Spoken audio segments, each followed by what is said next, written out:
الله الرحمن الرحيم الحمد لله الذي جعلنا من المتمسكين بولاية أمير المؤمنين وأولاده المعصومين صلوات الله عليهم أجمعين.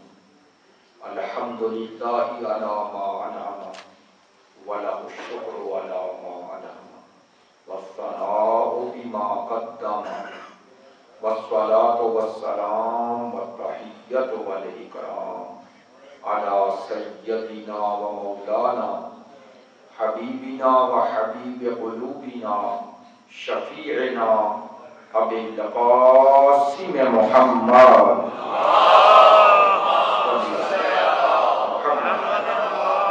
وآله الأطيبين الأطهرين الأجمدين الأمجدين الذين أذهب الله عنهم الرجس وطهرهم تطهيرا.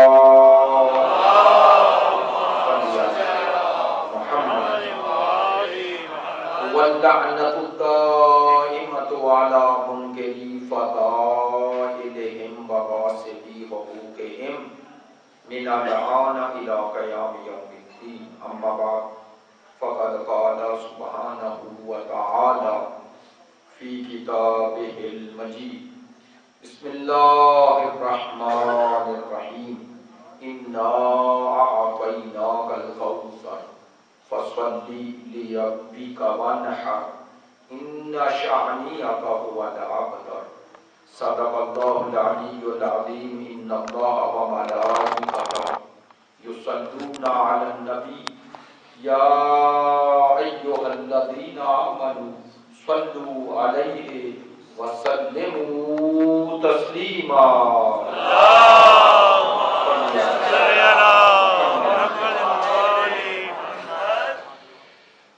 واجب الاحترام معزز و مکرم حاضرین مجلس، محبان اہل بیت، پیروان مکتب ولایت، عاشقان مکتب شہادت، اصال ثواب کے لیے مجلس کا انعقاد ہے، لیکن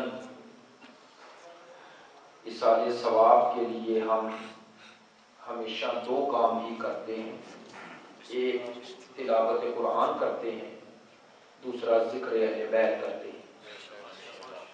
متعدد مواقع پہ جب بھی اصال ثواب کے لیے مجلس کا انعقاد ہوتا ہے میں یہ جملہ عرض کرتا ہوں، تلاوت قرآن کے ساتھ ساتھ ذکر اہل بیت کرنے کا ایک مقصد ہی یہ ہے کہ جانے والے کو پہنچانا وہی چاہتے ہیں جو پہنچنے کی صلاحیت رکھتا ہے۔ اور کائنات میں دو ہی چیزیں ہیں جو مرحوم کو پہنچتی ہیں، یا تلاوت قرآن یا ذکر اہل بیت۔ اور شاید سرکار کی اس فرمان کی ترجمانی بھی ہو جاتی ہے کہ سرکار نے فرمایا تھا قرآن اور اہل بیت کبھی جدا نہیں ہوں گے، اور میں اکثر یہ عرض کر چکا ہوں دونوں جدا نہیں ہوں گے یہ خبر نہیں تھی، سرکار دو عالم ایک حکم سنا رہے ہیں۔ ایک معنی میں تو یہ خبر ہے کہ یہ جدا نہیں ہوں گے، ایک معنی میں ہمیں حکم دے رہے تھے انہیں جدا کبھی نہ کرنا، اور جس نے انہیں جدا کیا یہ ایک دوسرے سے جدا نہیں ہوں گے، وہ ان سے جدا ہو جائے گا۔ جو ان کو جدا کرے گا وہ ان دونوں سے جدا ہو جائے گا۔ اس لیے تلاوت قرآن کے ساتھ ساتھ مرحوم و مغفور کے لیے، مغفرت کے لیے ذکر اہل بیت کرتے ہیں۔ ذکر اہل بیت میں عنوان گفتگو یقیناً آپ متوجہ ہو گئے، میں نے سورہ کوثر کی تلاوت کی۔ مقصود و منظور یہ ہے یام فاطمیہ قریب ہے، ہم اب ظاہر الحمدللہ لوگوں میں معرفت آئی ہے، شعور آیا ہے، تو اب سلسلہ بڑھتا جا رہا ہے اور یہ بڑھنا چاہیے۔ اس آقا زادی کا جو احسان ہے پوری امت پر بالعموم، اور جو احسان عظیم ہے محمد و آل محمد کے ماننے والوں پر بالخصوص، اور پھر اس سے بڑا احسان ہے سادات پر بالاخص، بالعموم پوری امت پر، بالخصوص پیروان سیدہ پر، اور بالاخص اولاد سیدہ پر۔ جو احسان ہے اس بی بی کے وجود پر برکت کے صدقے میں، لہذا ایک سید اولاد رسول کا ذکر ہے تو بہتر سمجھا یام فاطمیہ کا عنوان، اور انہیں اس کے اصال ثواب کے لیے ذکر بھی اس سیدہ کا ہو جائے جس کی شفاعت کے ہم سب محتاج ہیں۔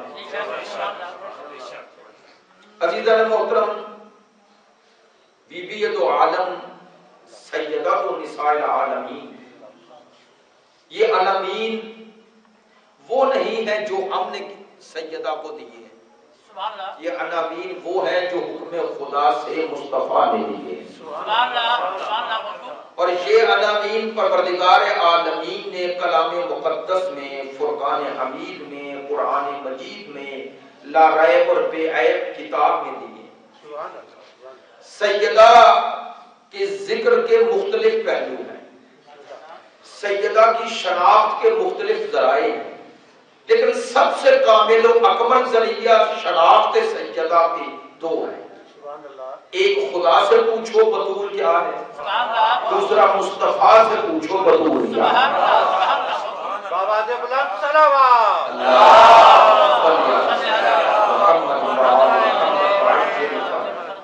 سیدہ خدا کی نظر میں کیا ہے، انشاءاللہ مختصر سے وقت میں اسی عنوان سے میں نے سیدہ کے مقام و مرتبے کو بیان کرنے کے لیے صرف ایک آیت نہیں تلاوت کی۔ عموماً ہوتا ہے صحیح، ہم اپنی مجالس میں ایک آیت کا انتخاب کرتے ہیں، اقتباس کرتے ہیں اور وہی آپ کی خدمت عالیہ کرتے ہیں، لیکن پورے سورہ کا انتخاب کیا سیدہ کے لیے، اور سورہ کوثر کلام مقدس فرقان حمید کا اختصار کے اعتبار سے مختصر ترین سوروں میں ایک سورہ ہے، جانتے ہیں بسم اللہ کے ساتھ 4 آیتوں پہ مشتمل ہے، بسم اللہ کے بغیر 3 آیتیں ہیں، تو گویا مختصر ترین سوروں میں ایک یہ ہے۔ یہ سورہ کوثر الفاظ میں جتنا مختصر ہے معانی میں اتنا وسیع ہے، بلکہ میں یوں عرض کروں تو بے جا نہیں ہوگا کہ یہ مثال صرف اسی سورہ پہ یا اس جیسے سورہ پہ صدق کرتی ہے کہ سمندر کو کوزے میں بند کیا گیا ہے۔ کہہ دوں جملہ، وہ سمندر جس میں یہ کوزہ بند ہو جائے اسی کا نام ہوگا، وہ سمندر طہارت ہے، وہ بحر عصمت ہے۔ خداوند متعال نے سورہ کوثر میں مختلف پہلو ہیں، اور الحمدللہ متعدد بار اس حوالے سے مختلف جہتوں سے آپ کی خدمت عالیہ میں گزارشات کی سعادت حاصل ہوئی۔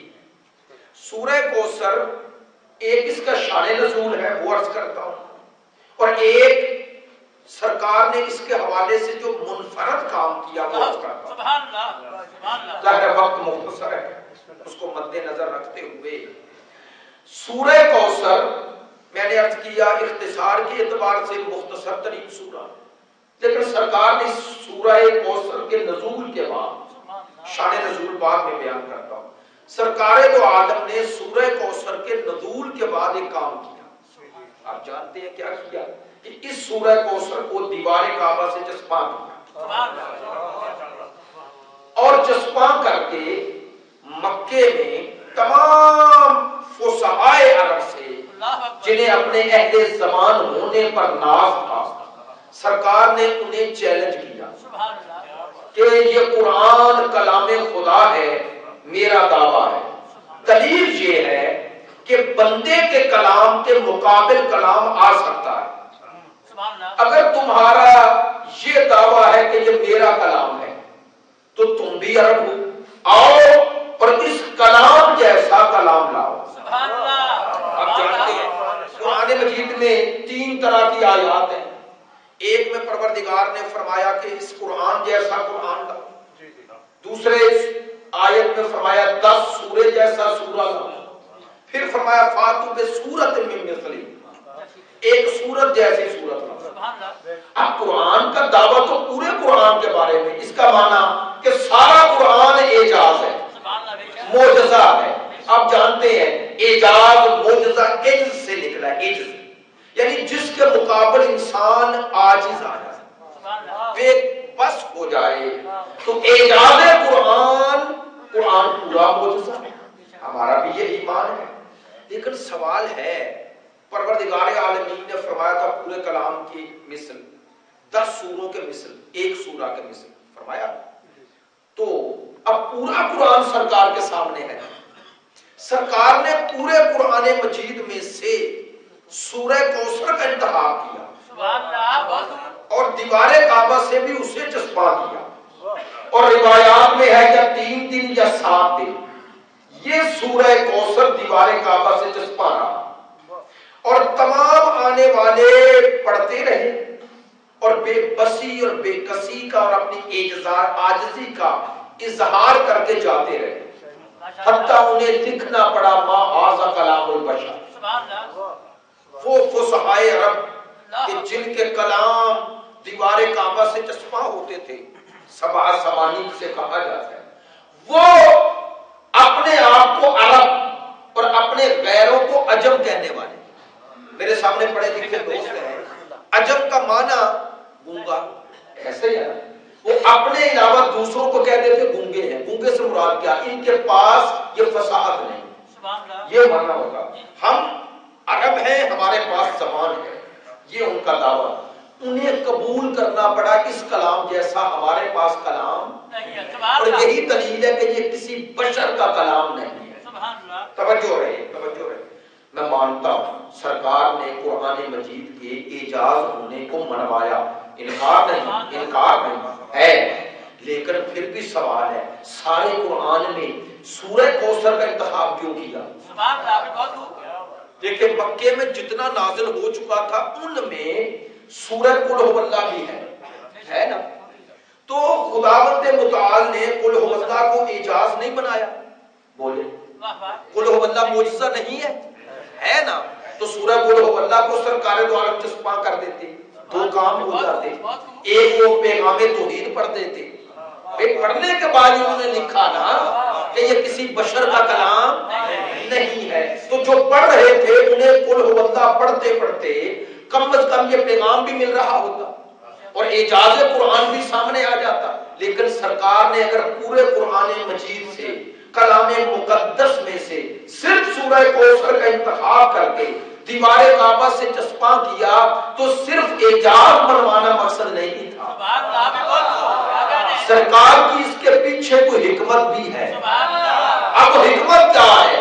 سرکار دو عالم سورہ کوثر کو دیوار کعبہ سے چسپاں کر کے 2 کام کر رہے تھے، ایک قرآن کا اعجاز بنوا رہے تھے، دوسرا انہیں یہ تلاوت کرنے پر مجبور کر رہے تھے کہ پڑھو انا اعطیناک الکوثر فصلی یا بس آپ متوجہ ہیں انشاءاللہ، فصلی لربک وانحر ان شانئک ھو الابتر، یہ 3 آیتیں پڑھ رہے تھے نا، بھئی میں ان 3 آیتوں کا آپ کی خدمت میں ترجمہ پیش کروں تو ضرورت ہے نا، چونکہ میں عرب نہیں آپ عرب نہیں، اس لیے ہمیں ترجمہ جاننا پڑتا ہے، لیکن وہ تو عرب تھے نا، انہیں ترجمے کی ضرورت تو نہیں تھی نا، تو جب پڑھ رہے تھے تو سمجھ بھی رہے تھے نا، اگر وہ سمجھے ہی نہیں تو یہ کیوں لکھا یہ کسی بشر کا کلام نہیں، سمجھے نا۔ اب کہنا کیا چاہتا ہوں، سرکار نے 2 کام کون سے کیے، ایک تو قرآن کا اعجاز بنوایا، دوسرا کیا بنوایا، انہیں 7 دن تک یہ سورہ پڑھوایا کہ پڑھو، پروردگار فرما رہا ہے میں نے تمہیں کوثر عطا کی، ہم نے تمہیں کوثر عطا کی، کوثر عطا کی، فصل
اعجاز تو تبھی کوئی مانے گا نا جب پڑھے، اور جو پڑھے گا وہ سوال کو اپنے ذہن میں کرے گا کہ یہ کوثر کون ہے.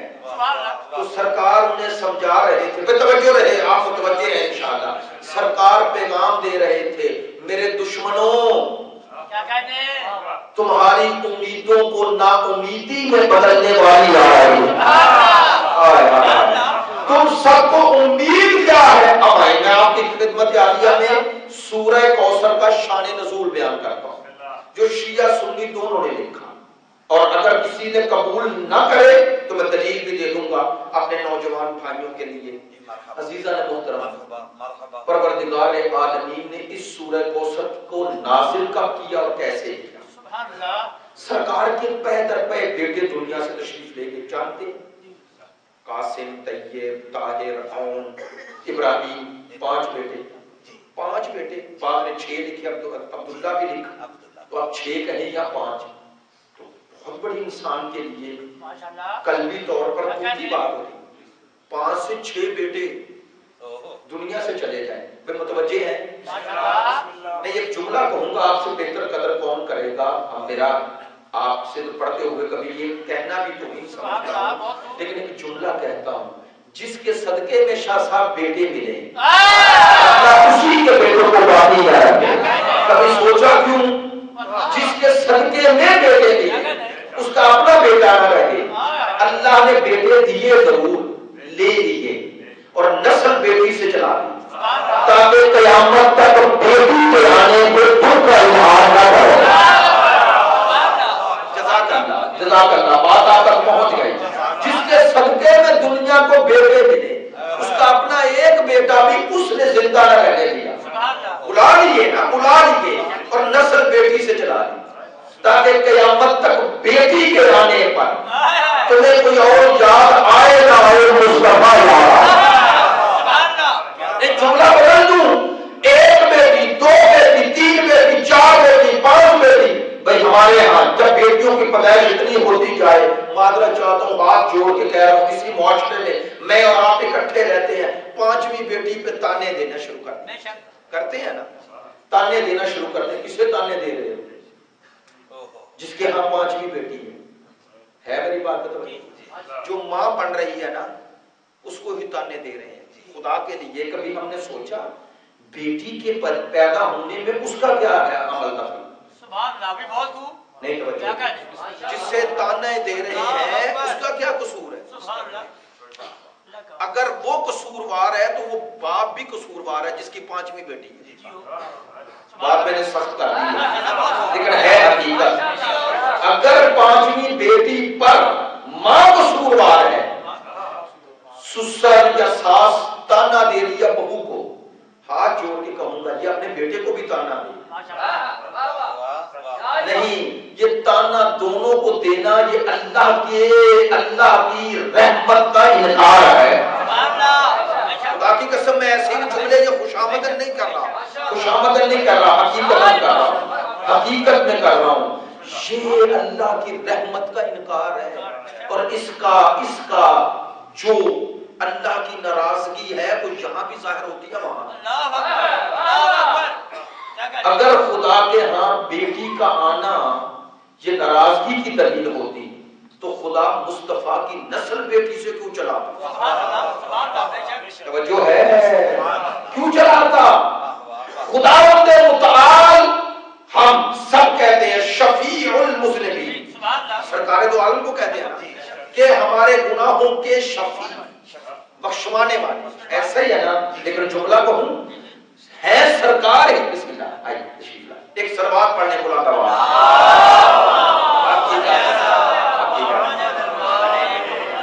بس زیادہ زحمت نہیں دوں گا، آپ کو توجہ ہے انشاءاللہ.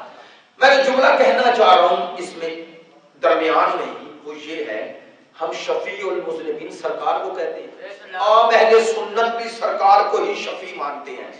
آغا صاحب کی موجودگی میں جملہ کہہ رہا ہوں، ہے سرکار شفیع المذنبین، شک نہیں ہے. شفاعت کا سب سے بڑا حق مصطفیٰ کو ہے، لیکن بتا دوں جو مصطفیٰ کی شفاعت کو وہاں عملی کرے گی اس کا نام قبول ہے. میں ایسے ہی نہیں کہہ رہا، شیعہ سنی روایات پہ میری نگاہ ہے، ہاں شیعہ سنی روایات پہ نگاہ ہے، نہیں آپ نے توجہ نہیں فرمائی۔ یہ ہے اللہ نے یہاں بیچا تو کوثر بنا دیا، وہاں آئے گی تو شادی بن جائے۔ تو اللہ نے کہا کبھی بیٹی کے آنے پہ ناراض نہ ہوگا۔ جو ہے اب جو کہنا چاہ سرکار کے پے در پے بیٹے دنیا سے تشریف لے گئے۔ میں نے روایت پڑھی ہے، دو طرح کی روایت ہے جو ایک پڑھ رہا ہوں اس کے لیے۔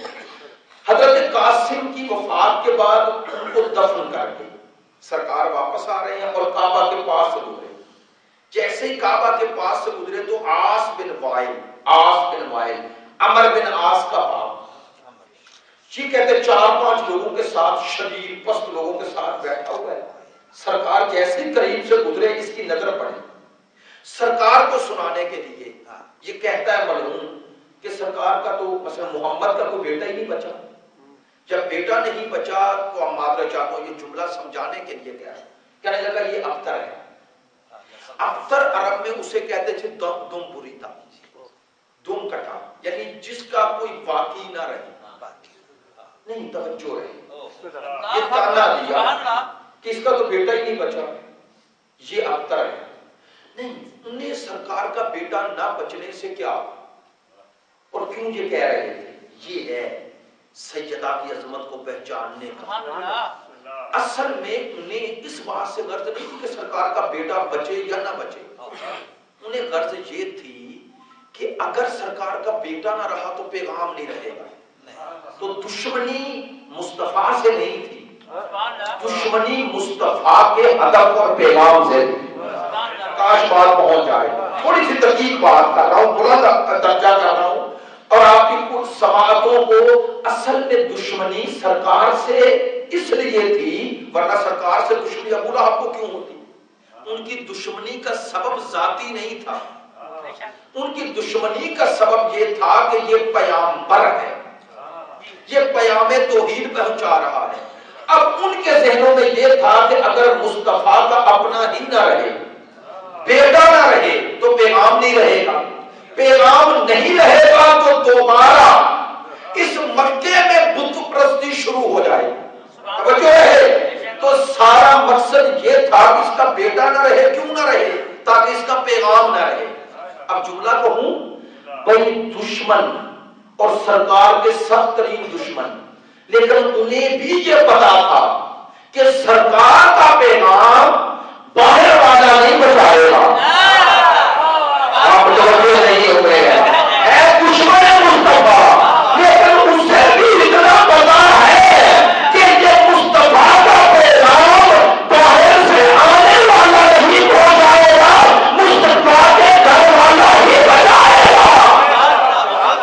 جو ہے تو جملہ کہوں، پتا چلا اس کی نظر میں بھی اس پیغام کا وارث غیر نہیں بن سکتا، اپنا ہی بن سکتا ہے۔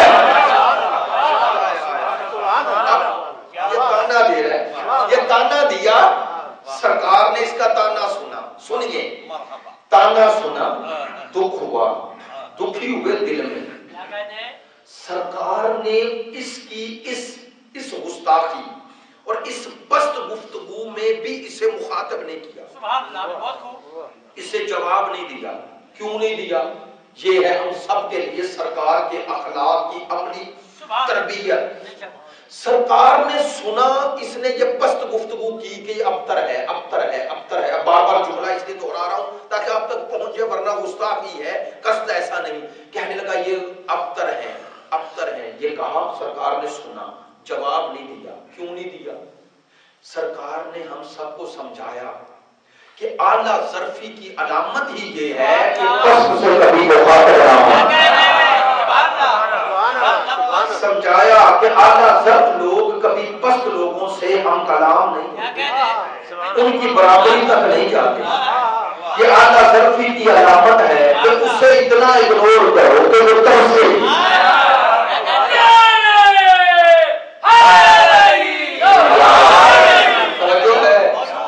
سرکار نے اس کا تانا سنا، جواب نہیں دیا۔ بے توجہ رہے، سنا لیکن دکھی تو ہوئی، اور دکھی ہونا یہ انسان کے حساس سینسیٹیو ہونے کی علامت ہے اور انسان کو ایسا ہونا چاہیے. دکھی ہوئے جواب نہیں دیا. اب سننا یہ ہے مقام مصطفیٰ. اب سمجھو بطول مصطفیٰ کے لیے ہے کیا. سرکار نے سنا دکھی ہوئے, اپنے دکھ کا اظہار کسی سے نہیں کیا. دکھی دل میں ہوئے بول بولا. جسے سرکار کا دکھی ہونا گوارا ہی نہیں ہے اس نے بھی جواب, پروردگار عالمین نے بھی یہ جواب دشمن مصطفیٰ کو نہیں دیا, تسلی مصطفیٰ کو دی. نہیں آپ نے توجہ نہیں فرمائی, میں جلدی میں شاید کہہ گیا. اللہ نے مصطفیٰ کے دکھی ہونے کو گوارا نہ دیا. اب سرکار کے دل کو تسلی خاطر قلب مصطفیٰ کے لیے پورا سنا اتار دیا. کہہ دوں جس کو اللہ تسکین قلب مصطفیٰ بنائے اسے بطول کہتے ہیں. اچھا پروردگار نے ایک آیت نہیں اتاری, پورا سورہ اتارا. بسم اللہ الرحمن الرحیم. انا اعطیناک الکوثر. میرا حبیب تو کیوں دشمنوں کے تانوں پر دکھی ہوتا ہے؟ ہم نے, میں نے نہیں, ہم نے اعطیناک تجھے عطا کی. کیا بیٹی نہیں. اب میں کہہ رہا ہوں تجھے بیٹی نہیں دی, تجھے کوثر. یہ ایک جملہ ہی خواجہ صاحب کاش سمجھ میں آ جائے تو پتا چلے گا مصطفیٰ کے لیے جناب سیدہ ہے کیا. نعرہ تکبیر, اللہ اکبر, نعرہ رسالت,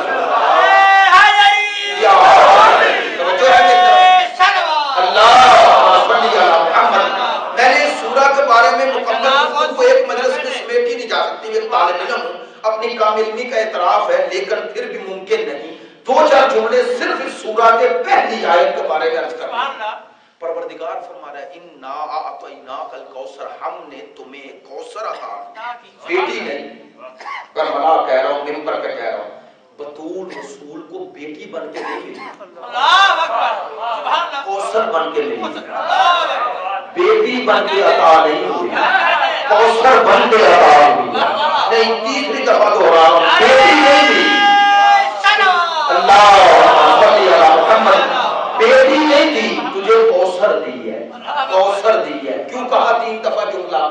میں ان علماء, ان ذاکرین, ان خطباء کی تردید نہیں کرتا جو فرماتے ہیں کہ بیٹی ہے اور بیٹی رحمت ہوتی ہے اور یہ عالمین کے لیے رحمت اور جو ان کے لیے رحمت بطول, میں انکار نہیں کرتا, فضیلت کا پہلو ہے. لیکن جناب سیدہ رسول کو بیٹی بن کے نہیں ملی, کوثر بن کے ملی. کیوں کہہ رہا ہوں؟ ہر بیٹی باپ کے لیے رحمت ہے یا نہیں؟ سرکار نے جب فرما دیا کہ البنات رحمت, تو بیٹیاں رحمت ہیں نا. ہر بیٹی اپنے باپ کے لیے رحمت ہے. کہہ دوں جملہ, جو فضیلت ہر بیٹی کو مل رہی ہے اگر وہی صرف بطول کو ملے تو بطول کائنات کی سیدہ کیسے ہے؟ آپ نے توجہ نہیں فرمائی.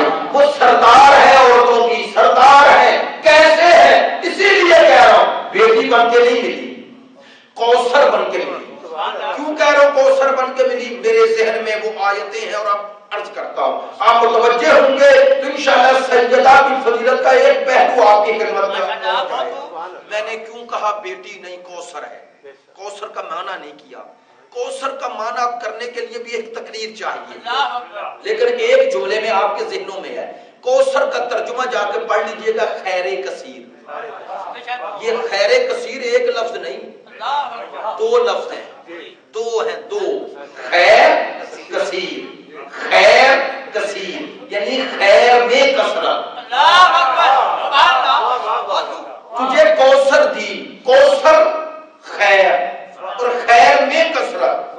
اگرچہ کوثر کا معنی کثرت ہے لیکن حضرت ابن عباس نے فرمایا کہ عرب میں فوعل کے وزن پہ جب کوثر آ جائے تو اس کا معنی کثیر تو ہے لیکن کثیر میں خیر ہے. نہیں, شاید میں بات مشکل خود اپنے لیے کر گیا لیکن آپ ہیں ساتھ, اس لیے مجھے مشکل نہیں لگے گی اور آپ کو تو مشکل لگنی نہیں چاہیے.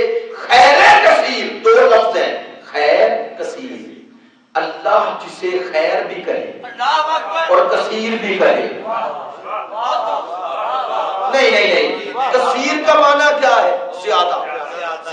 اچھا کون کثیر کہہ رہے ہیں؟ معذرت چاہتا ہوں. اللہ کا کثیر کیا ہے؟ اللہ کا پہلے کثیر پروردگار عالمین کا کثیر کیا ہے؟ عرض کروں مولا کائنات سے کسی نے پوچھا تھا کہ اخلاق مصطفیٰ بیان فرمائیں. آپ نے فرمایا کیسے بیان کروں؟ اس نے کہا یا الہی آپ. فرمایا تیرے لیے کہہ رہا ہوں کیسے بیان کروں؟ مولا نہیں سمجھا. اچھا مولا نے فرمایا میرے سوال کا جواب دے, اسی میں میرا جواب ہے. جی مولا. فرمایا اس کائنات کی نعمتیں شمار کرو. یہ کائنات میں جو مادی نعمتیں ہیں یہ شمار کرو. اس نے فرمایا کیسے شمار کروں؟ جب پروردگار نے کہا ان تعدوا نعمت اللہ فلا تحصوها, اگر میری نعمتیں شمار کرو گے, اکاؤنٹ کرو گے تو شمار. تو جو نعمتیں میں اور آپ شمار نہیں کر سکتے پروردگار کی نظر میں وہ کیا ہے؟ متاع قلیل. نہیں توجہ ہوگی. خدا کی نظر میں جو نعمتیں میں اور آپ شمار نہ کر سکیں وہ کثیر نہیں قلیل ہے. کہہ دو جملہ جس کا قلیل شمار میں نہ آئے, جس کا قلیل شمار میں نہ آئے اس کا کثیر کون شمار کرے گا؟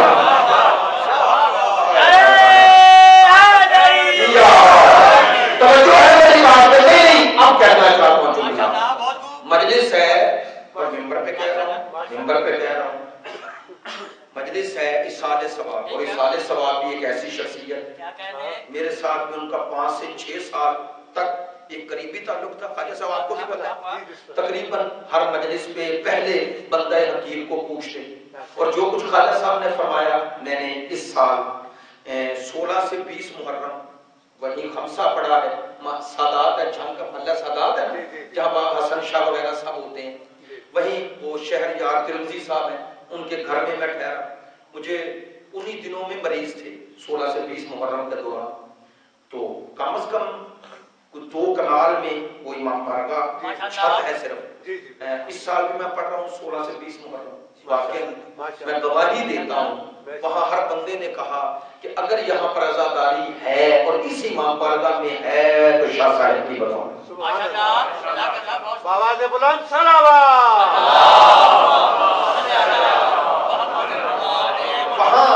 وہاں مجھے چیزیں شاہ صاحب خود بیان نہیں کرتے تھے. سید امیر حسن ترمذی صاحب مرحوم مغفور خود انہوں نے کبھی میرے ساتھ بڑے بیٹھتے بھی تھے. میں جب پیٹرول پمپ پہ جاتا تھا, یہاں دوسرے ان کے بیٹے بھی ہیں, بھائی بھی ہیں, جانتے ہیں, تو بیٹھتے تھے بات بھی کرتے. انہوں نے کبھی خود نہیں بتایا. کیوں نہیں کہہ رہا ہوں یہ نہیں بتایا؟ تاکہ میری خود نمائی نہ ہو. مجھے وہاں پتا چلا کہ انہوں نے جان اور مال دونوں کی قربانی کی. دشمنان اہل بیت نے ان کا گھر جلایا. ایسے ہی ہے, آپ جانتے ہیں, کچھ لوگ جانتے ہیں جنگ میں ان کا گھر جلایا گیا. یہ مجھے وہاں کی سادات نے بتایا. اس کے باوجود بھی مشن اہل بیت سے پیچھے نہ ہٹا. یہ چھوٹی بات ہے, یہ چھوٹی بات ہے نہیں. اب میں ایسا کرتا ہوں, ایسے تھوڑا کہہ رہا ہوں, اور یہ آپ سب کے لیے اور اپنے لیے بھی کہہ رہا ہوں. ابھی میں نے عرض کیا پروردگار نے فرمایا انا اعطیناک الکوثر, ہم نے تمہیں کوثر عطا دی. کوثر کا معنی ماشاءاللہ خیر کثیر. کثیر نہیں صرف خیر کثیر. اسی وزن پہ دوسری آیت ہے, اور آپ اب سمجھیں گے کہ اللہ کی راہ میں خرچ کرنے کی عظمت کیا ہے. ہر کثرت اللہ کو پسند نہیں, وہ کثرت پسند ہے جس میں خیر ہو. خدا کی قسم میں برملا کہہ رہا ہوں, ممبر سے کہہ رہا ہوں, میں آپ کے چہرے دیکھ رہا ہوں جس طرح آپ متوجہ ہیں. یہ شاہ صاحب کی بلندی درجات کا سبب ہے. اگر مجلس میں روحانیت آ جائے تو اس کا معنی ہے کہ بارہویں کی نظر ہے. ایسے ہی ہے نا, ہر کثرت اللہ کو پسند. الہاکم التکاثر حتی زرتم المقابر, آیت ہے نا بھئی. اللہ کہتا ہے اس کثرت نے تمہیں ہلاک کر دیا. ہلاکت یعنی تباہی تک پہنچا دیا, اور یہ تباہی کا پتہ تمہیں تب چلے گا جب قبر میں جاؤ.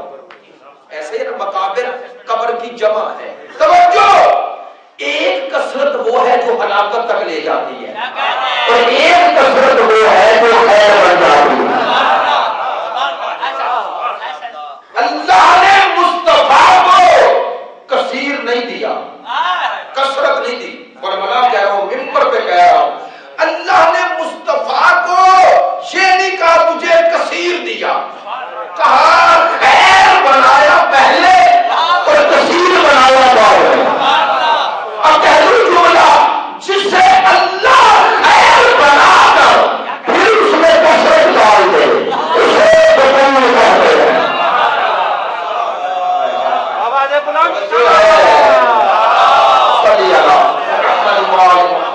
بس بھائی آپ کی زحمت ختم کر رہا ہوں, سارے پہلو تو ذکر نہیں کر سکوں گا, یہ جملہ ضرور کہنا چاہتا ہوں تاکہ ہم سب کی تربیت اور اللہ کی راہ میں خرچ کرنے والوں کو ایک خراج تحسین بھی ہو. میں نے کہا خیر کثیر, اللہ سے کثرت نہ مانگا کریں, خیر مانگا. خدا کی قسم خیر مل جائے نا تو کثیر خود بن جاتا ہے. اگر کثرت ہو بھی خیر نہ رہے تو وہ کثیر رہتا ہی نہیں. مثلا یہی عاصم بن وائل جس کا میں نے آپ کو بتایا, جب سرکار کو ابتر کہہ رہا تھا, سب مفسرین نے لکھا اس کے 5 یا 6 بیٹے تھے. جس نے مصطفیٰ کو ابتر کہا اس کی نسل بھی نہیں توجہ ہو رہی ہے. جو اور جملہ بنو امیہ نے 100 سال حکومت کی, ایسے ہی ہے. بنو عباس نے اس سے کئی 100 سال زیادہ, ایسے نا ہلاکو تک تو آئے نا, ایسے ہی ہے نا. تو بنو امیہ اور بنو عباس کی حکومتیں آج کی عربوں کی طرح نہیں تھی. شاہ صاحب موجود ہیں, آپ بھی اہل مطالعہ ہیں. بنی امیہ کی حکومت کہاں سے کہاں تک تھی؟ ادھر افریقہ, ایسے ہی ہے نا, پورا عرب ادھر رے, ادھر یورپ اندلس تک, اندلس کہتے ہیں اسپین کو, ایسے ہی ہے نا. تو یورپ, بر اعظم یورپ, بر اعظم افریقہ, بر اعظم ایشیا, 3 بر اعظموں میں حکومت. میں ایسے ہی تھوڑا کہہ رہا ہوں بھائی, ایتھوپیا وغیرہ تو بر اعظم افریقہ میں آ گیا, ادھر تک ایک. ادھر چلے جائیں تو یہ اسپین یعنی مغرب میں, ادھر چلے جائیں تو یہ ایران تک ان کی حکومت تھی نا, حکومت تھی نا. کہنا کیا چاہتا ہوں, جنہوں نے 3 بر اعظموں پہ حکومت کی ان کی قبروں کے نشان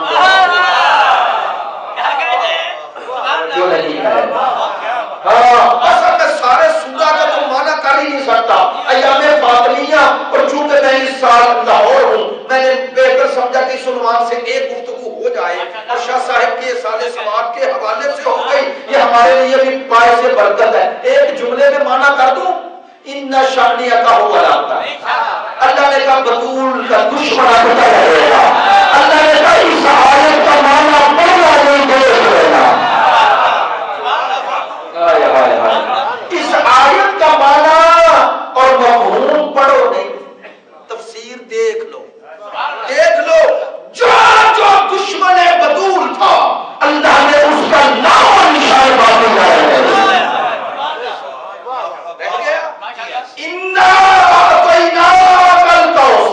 ہم نے تمہیں کوثر کہا ہے.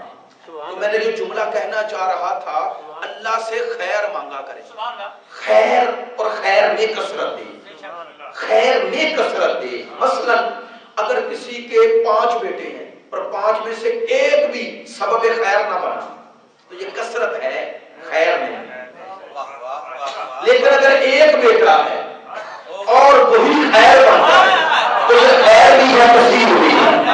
یہ جملہ کہوں تو ایسے سمجھ میں آئے گا, اللہ نے 6 بیٹے کہا ان کو میں نے لے لیا. اس کا یہ معنی نہیں کہ ان میں خیر نہیں تھا, اللہ نے کہا ہے. توجہ, اللہ نے کہا 6 بیٹے مصطفیٰ کو جو دیے وہ خیر تھے, کثیر نہیں تھے. کہا ایک بطول بھی, یہ خیر بھی ہے کثیر بھی ہے. خیر کثیر ہے کیسا؟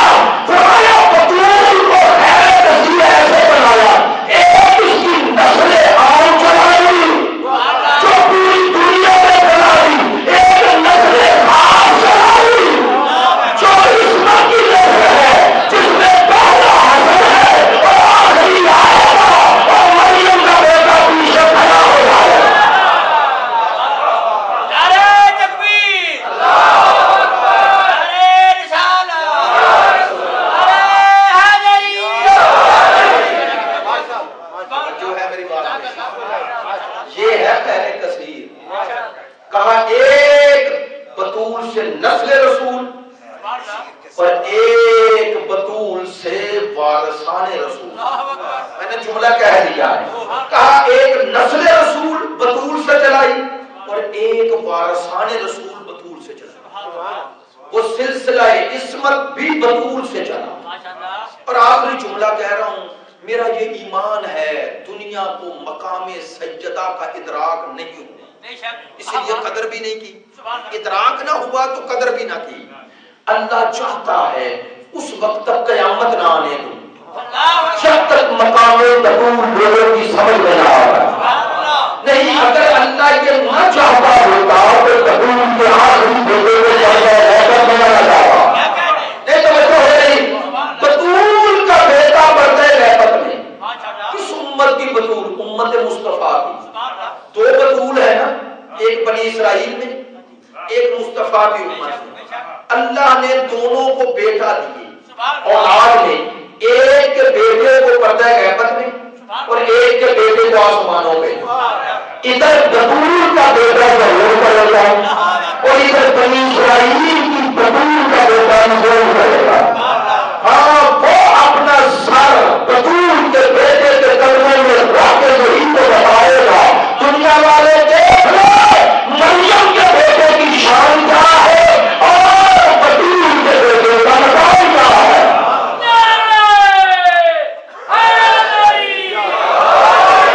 خدا چاہتا ہے, خدا چاہتا ہے. تحقیق تیرا دشمن ابتر رہے. خیر کثیر, خیر کثیر, اللہ سے خیر کثیر مانگ. یہ خیر ہے, اللہ دے اور اس کی راہ میں خرچ کرنے کا جذبہ آتا ہے.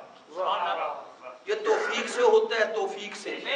اور یاد رکھیں, آخری جملہ کہہ رہا ہوں, خدا کی راہ میں خرچ بچت سے نہ کیا کریں, کبھی نہیں کر سکے. اگر نظر اس پہ رہی نا کہ یہ پورے ہو جائیں چیزیں ضروریات, پھر جو بچے گا وہ خرچ کروں گا, یہ نہ کبھی نہیں ہوگا. اللہ اکبر, بہت خوب. اللہ کی راہ میں بچت سے خرچ نہ کیا کریں, ضرورت سے خرچ کیا کریں. اللہ اکبر, سبحان اللہ. آسان کر دوں, بچوں کی فیس بچت سے دیتے ہیں یا ضرورت سے؟ ضروریات میں سے ہے. اپنی اولاد کے کپڑے اور اپنا بچوں کا نانو نفقہ اسی کو کہتے ہیں جو ان کی ضروریات زندگی ہیں. یہ ضرورت سے پورا کرتے ہیں یا بچت سے؟ ضرورت سے نا. ہاں, یہ ضرورت سمجھتے ہیں اس لیے ہر قیمت پہ اسے پورا کرتے ہیں. ایسا ہی ہے نا, ایسا ہی ہے نا.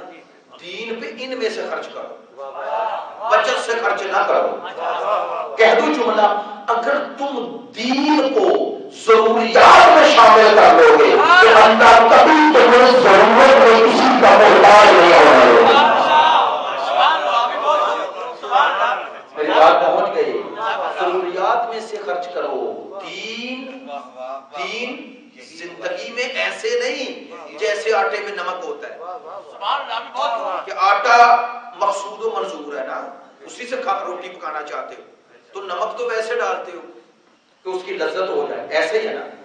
تو دین کو زندگی میں لذت نہ سمجھو, دین کو اصل حیات سمجھو. نہیں, میں جملہ منبر پہ کہہ رہا ہوں, ان کا بیٹے, ان کے عزیز و اقارب سید امیر حسن گرنجی صاحب کے موجود ہیں, اس لیے منبر سے کہہ رہا ہوں. خدا کی قسم میں اکثر یہ جملہ کہتا ہوں, منبر سے کہتا ہوں, اپنے لیے اور آپ کے لیے بھی ایک درس ہوتا ہے. منبر سے اس لیے کہتا ہوں تاکہ پہنچ جائے. یاد رکھو, اگر میں اور آپ بچت کرنا چاہتے ہیں نا, بچت, تو اس بچت کا نام دین پہ خرچ کرنا ہے. میری بات پہنچ جائے, میں جتنی آسان لفظوں میں پہنچاؤں گا ہر کسی تک پہنچے. انسان جو کماتا ہے اس کا مالک ہے. آغا صاحب سے پوچھ لیں, لیکن کب تک مالک ہے جب تک زندہ ہے. میں اپنے گھر, اپنی گاڑی, اپنے بینک بیلنس اور آپ سب مالک ہیں جو آپ کا ہے, لیکن تب تک وہ جب تک زندہ ہو. شرعی حکم ہے, شرعی حکم ہے. جیسے انسان دنیا سے گیا اب وراثت میں تقسیم ہو گیا, وہ راضی ہو نہ ہو وراثت ہے. وارث کو یہ وراثت ملے گی. آغا صاحب, جیسے ہی وارث کو ورثہ ٹرانسفر ہو جائے تو اب مالک وہ ہے یا نہیں؟ جس کو ٹرانسفر ہو گیا وہی مالک ہے. میری ذاتی ملکیت ہوتی تو دوسرا کیسے بنتا؟ کہنا کیا چاہتا ہوں؟ کہنا یہ چاہتا ہوں میرا اور آپ کا کچھ نہیں، ہم تو فرضی مالک ہیں، اسی لیے ہم گئے تو دوسرا، وہ گیا تو تیسرا، وہ گیا۔ بھائی ہم نے دیکھا وہ مربوں کے مالک، مربے سے مراد وہ زمین کی بات کر رہا ہوں، وہ 25 ایکڑ، وہ اس کے مالک 2,000 ایکڑ کے، آخر پہ آگے چوتھی نسل میں وہ ہزاروں سے سینکڑوں کے بعد ایک وقت آتا ہے زمین رہتی ہے۔ میں کئی لوگوں کو جانتا ہوں، چونکہ وہ رحیم یار خان سے لے کر اٹک تک تو جانے کا اتفاق ہے، تو ذمہ دار علاقوں میں بعض ذمہ دار بتاتے ہیں کہ مثلا ہمارے 80 مربے ہیں، لیکن بعض بیچارے نہیں بتاتے، کہتے ہیں ہم پوچھتے ہیں، عموماً تو نہیں پوچھنا چاہیے لیکن اگر پوچھ لیں کتنی زمین ہے، کہتے قبلہ کیا ہے، کچھ بھی نہیں رہ گئی۔ ایسے ہی ہے نا، تو انسان اپنی چوتھی 5ویں نسل میں دیکھ رہا ہوتا ہے کچھ بھی نہیں رہ گئی، تو یہی دلیل ہے کہ میری نہیں ہے، وہ 5ویں نسل میں تو رہ ہی 1 ایکڑ گئی، 10 ایکڑ گئی، ایسے ہی ہے نا۔ تو یہ اللہ کی طرف سے اسی دنیا میں مجھے اور تمہیں درس ہے کہ میں نے اس کو اس طرح تقسیم کر دیا کہ تمہیں زندگی میں احساس ہو جائے کہ ہم مالک ہوتے تو تقسیم نہ ہوتی، ایسے ہی ہے نا۔ تو تقسیم ہوتی گئی۔ اب آئیں، آج کی مجلس کا سب سے بڑا پیغام اگر پہنچ گیا، میری اور آپ کی شب جمعہ ہے، بخشش کے لیے کافی ہے۔ کیا کہنا چاہتا ہوں؟ ہر شے تقسیم ہو سکتی ہے، ایک نہیں ہوتا جو آپ نے اس کی راہ میں خرچ کر، وہ تقسیم نہیں ہوتی۔ نہیں توجہ، جائیداد بینک بیلنس تقسیم ہوگا، تقسیم تو سمجھ رہے ہیں، مجھ سے بہتر ڈیوائڈ ہوتا جائے گا۔ لو جو یہاں کے لیے ہے وہ تقسیم ہوتا ہے، جو اس کے لیے ہے وہ ضرب ہوتا ہے، وہ تقسیم نہیں ہوتا، وہ ضرب ہوتا ہے۔ جو میں نے دیا نا، مثلا اس امام پر کا مسجد میں پہلی اینٹ میں نے رکھی، مثال دے رہا ہوں، رکھی، اب میری اتنی توفیق تھی رکھ دی جتنی توفیق تھی، آپ کی وجہ سے ایک دیوار بن گئی، اب آپ نے پورا تو نہیں کر سکے لیکن باقی آئے، اس دیوار پہ چھت رکھ دی، تو کیا مانا اللہ چھت اور دیوار کو ملا کے تقسیم کرے گا؟ نہ، اس دیوار کے اوپر جو چھت آئی، جتنا اجر اس چھت دینے والے کو ادا ہوگا اتنا ہی تمہیں دے گا۔ نہیں توجہ کرو، اللہ تقسیم نہیں کر رہا، ضرب دیتا ہے، ضرب دیتا جاتا ہے۔ ہر شے مل جائے گی، ہر شے مل جائے گی جو اس کے نام پہ ہے، نہیں بیٹے نہیں مٹے گی۔ دلیل مسجد بنائی، اس مسجد پہ آپ نے لکھ دیا فلان نے اس کی زمین دی، وہ جو زمین دے دی نا اس نے، اس کی وجہ سے محفوظ ہو گیا، کب تک؟ قیامت تک۔ میں شرعی مسئلہ ممبر سے بیان کر رہا ہوں، مجھے اس بات پہ الحمدللہ اعزاز ہے کہ میرے پاس بھی ایک عالم ہے اور الحمدللہ وہ بھی سمجھتے ہیں کہ یہ جو مسجد ہے یہ قیامت تک کے لیے مسجد ہے، اس پہ کسی کی ذاتی ملکیت آ ہی نہیں سکتی، اگر کوئی ذاتی گھر بنا لے تو غصبی ہے، نہیں توجہ ہو رہی، غصبی ہے۔ شرعی مسئلہ بتاؤں، عرض کروں، کتنی عظمت ہے مسجد کی، مسجد کی چھت بھی مسجد ہے، اسی لیے اس کی چھت پہ ذاتی رہائش نہیں ہو سکتی، ایسا ہی ہے نا۔ میں کوئی ایسی بات نہیں کر رہا جو آپ نہ جانتے، ماشاءاللہ سارے اہل تدین ہیں، مجھے کوئی پتہ نہیں ہے، میں ویسے بات کر رہا ہوں، جو بھی مسجد ہوتی ہے اس کی چھت بھی مسجد ہے۔ ہاں، اسی لیے آپ کو پہلے قصد کرنا پڑے گا، جب چھت بنائیں تو اس کی یہ حدود مسجد نہیں، یہ اگر قصد کر لیں تو خطا، وہ باہر ہے، لیکن جو آپ نے مسجد کا قصد کر لیا وہ چھت بھی مسجد۔ کہنا کیا چاہتا ہوں، یہ ہے میرا اور آپ کا اللہ محفوظ کر دیتا۔ خدا کہتا ہے جو تم نے میرے نام پہ دیا قیامت تک کے لیے اسے باقی رہتا۔ خدا کہتا ہے نسل در نسل ہر شے چینج ہو گئی، تقسیم ہو گئی، ختم ہو گئی، تیری ملکیت نہیں، لیکن جو کچھ تو نے میرے اور ان کے نام پہ دیا جو میرے ہے وہ باقی رہے۔ ما عند اللہ باقی، جو کچھ اللہ کہتا تمہارے پاس ہے فانی ہے، اور جو کچھ میرے پاس ہے، میرے پاس یعنی جو میرے نام پہ تم نے دے دیا وہ باقی ہوگا، باقی ہے۔ ہمیں سب کو کوشش کرنی چاہیے اپنے آپ کو دنیا میں باقی رکھ لیں۔ چاہتا ہے نا ہر انسان چاہتا ہے میں باقی رہوں، وہ باقی رہنے کا سبب اسباب میں سے ایک سبب یہ ہے، ایک سبب یہ ہے۔ اور آپ دیکھیں نا کہ جو کچھ خدا کے نام پہ ہے باقی ہے، اب جو جتنا اس کے نام پہ دیتا اتنا ہی باقی ہے۔ اب سمجھو حسین کیوں باقی ہے، کیوں باقی ہے، آل محمد کیوں باقی ہے، سمجھیں کیوں باقی ہے؟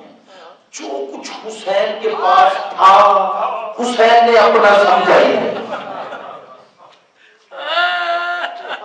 میرے مولا نے اپنا سمجھا ہی نہیں۔ بڑا سخت جملہ ہے لیکن ڈرتے ڈرتے سادات المومنین سے کہہ رہا ہوں، میرے حسین کو اللہ نے اکبر دیا، کہا تو نے دیا ہے نا، تیرے اللہ اکبر پر میرا اکبر ہوگا۔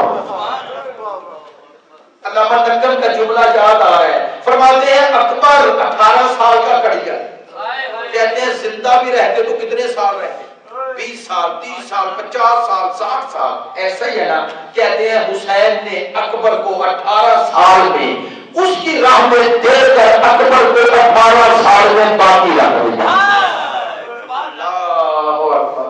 نہیں اس سے بھی بڑا جملہ اب عرض کرتا ہوں، میرا مولا و آقا ہم سب کا حاجت روا، ہم باب الحوائج کہتے ہیں نا، اس باب الحوائج میں ایک کمرے بنی ہاشم ہے نا، ایک امام حسین، یار یہ دو نام تو پھر بھی سوچتے ہو نا، ایک امام ہے ایک علی کا بیٹا، لیکن پوچھ لیں تیسرا باب الحوائج ہے علی اصغر۔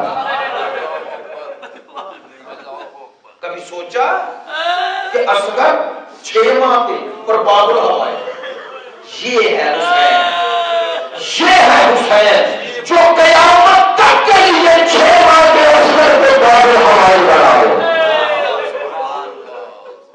باب الحوائج، شب جمعہ، شب توسل، شب توسل اور ذکر آ گیا باب الحوائج۔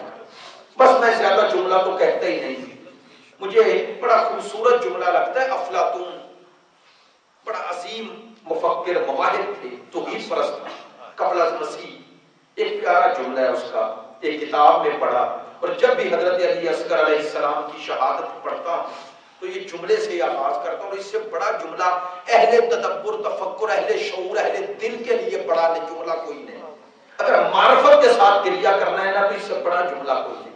افلاطون سے کسی نے پوچھا، کسی شریف کے لیے، غیرت مند کے لیے زندگی میں سب سے مشکل مرحلہ کون سا ہے؟ اس نے کہا جب کسی شریف کو کمینے سے سوال کرنا، اس نے کہا جب کسی شریف کو کمینے سے سوال کرنا پڑے۔ میں نے جملہ تو کہہ دیا، آپ نے آپ تک پہنچ بھی گیا، حسین سے بڑا شریف کوئی اور ہاتھوں پہ 6 ماہ کا اصغر ہے، اصغر ہے۔ ایک عالم دین بڑا پیارا جملہ کہہ رہے تھے، کہتے ہیں ایسے حسین نے اصغر کو بلا دیا اور کہا اسے پانی دے دو۔ ایسا ہی ہے نا، کیوں پانی مانگا، کیوں پانی مانگا؟ عزیزو عزادارو، 2 معصوم تھے اس وقت جب میرا حسین پانی مانگ رہے تھے، 2 معصوم تھے، ایک شریعت کا معصوم، اسلام کا معصوم اس کا نام حسین ہے، اور ایک انسانیت کا معصوم جس کا نام عاشرہ ہے۔ ایسا ہی ہے، تو حسین تو خود اپنے ساتھ انسانیت کے معصوم کو لا کر دنیا کو بتا رہے تھے میرا مقابلہ مسلمانوں سے نہیں ان سے ہے جو انسان بھی نہیں، انسان بھی نہیں ہے۔ ایسے حسین نے اصغر کو بلند کیا، شب جمعہ ہے اس لیے یہ جملے کہہ رہا ہوں، عزادارو جو تیر چلا اب میں نے شہادت تو نہیں پڑھنی، صرف اشارہ کرنا ہے. جو تیر چلا، میں یہ جملہ نہیں پڑھا کرتا تھا لیکن جب کتابوں میں پڑھا تو اب یہ پڑھتا ہوں. خدا کی قسم جو تیر رباب کے لال کو مارا گیا اس تیر کا وزن زیادہ تھا، صغیر کا وزن کم تھا. ہمارے ذاکرین پنجابی لہجے میں بڑا خوبصورت جملہ فرماتے ہیں، کہتے ہیں تیر مارا اس بچے کو جسے پتا بھی نہیں تھا تیر کھا کے رونا ہے یا ہنسنا. ہاں حسین کے ہاتھوں پہ سے شعبہ کو سمجھتے ہیں نا، تیر میرے والا تیر مارا.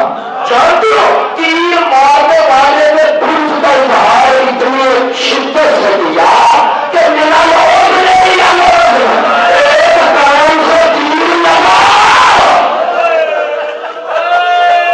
اور دوسرے کام سے ملا ہے.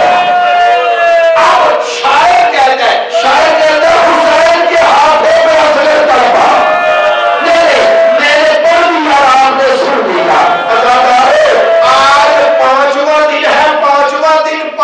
دن ہمارے شہداء کے لاشیں لے کر بہنیں مائیں بیٹیاں بیٹھی ہوئی ہیں. ایسے ہی ہے نا؟ ہاں یہ جنازے تابوتوں میں بنا ہے لیکن ہر درد رکھنے والا باضمیر کہہ رہا ہے خدا کی قسم جلدی دفن کر دو، جلدی دفن کر دو. آؤ میں ایک جملہ کہہ رہا ہوں، ان جنازوں میں کوئی جنازہ ایسا نہیں ہے جس پر گھوڑے چڑھائے گئے. ان جنازوں میں کوئی جنازہ ایسا نہیں ہے جو بہن کے سامنے 70 قدموں پہ سما ہوا ہے لیکن پھر بھی ہر کوئی ہمدردی کا اظہار کر رہا ہے. ہاں آؤ مل کے کہتے ہیں. اسی لیے اس بہن کا جملہ خدا کی قسم بڑا عظیم جملہ ہے، کہتی ہے کہ مجھے کربلا والے کا غم ہی تسلی دے رہا ہے. کہتی ہے میرے ساتھ ہمدردی کرنے والی پوری قوم نکل آئی. خدا کی قسم بدون کی بیٹی اور بدون کا بیٹا ہے اور ہاتھوں میں 6 ماہ کا بیٹا تڑپ رہا ہے. شاعر کہتا ہے آخری جملے، شاعر کہتا ہے اصغر نے حسین کے ہاتھوں پہ جان کیسے دی. اب وہ کہتا ہے، شاعر کہتا ہے اگر تم نے اصغر کو حسین کے ہاتھوں پہ جان کنی کی حالت کی تصویر کشی کرنا ہے اور سمجھنا ہے کتنا مشکل مرحلہ تھا تو کہتا ہے کبھی مچھلی کو پانی سے نکالا. کہتے ہیں جب مچھلی کو پکڑ کے پانی سے باہر نکالتے ہو اور کسی ریت پر خاک پر پھینک دو تو مچھلی کی 3 حالتیں ہوتی ہیں. پہلے تڑپتی ہے، پھر پھڑکتی ہے اور پھر آہستہ آہستہ اپنی زبان کھول کر بند کرنا شروع کر گئی ہے. کہتے ہیں بس حسین کے ہاتھوں پر اصغر کی یہ 3 حالتیں ہوئی. پہلے اصغر تیر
خدایا بحق محمد و آل محمد سید امیر حسن ترمذی کا درجات عالی و متعالی فرما، اعلیٰ علیین میں اعلیٰ مقام عطا فرما، ان کی جدہ حضرت سیدہ کی شفاعت ان کے شامل حال فرما، ان کی قبر پہ رحمت نازل فرما، ان کے پسماندگان کو صبر جمیل اور اجر جزیل عطا فرما، ہمارے شہدائے ملت اور بالاخص شہدائے کوئٹہ کے درجات عالی فرما، ان کے قاتلوں کو، ان کے دشمنوں کو، ان کے قاتلوں کے سہولت کاروں کو نیست و نابود فرما۔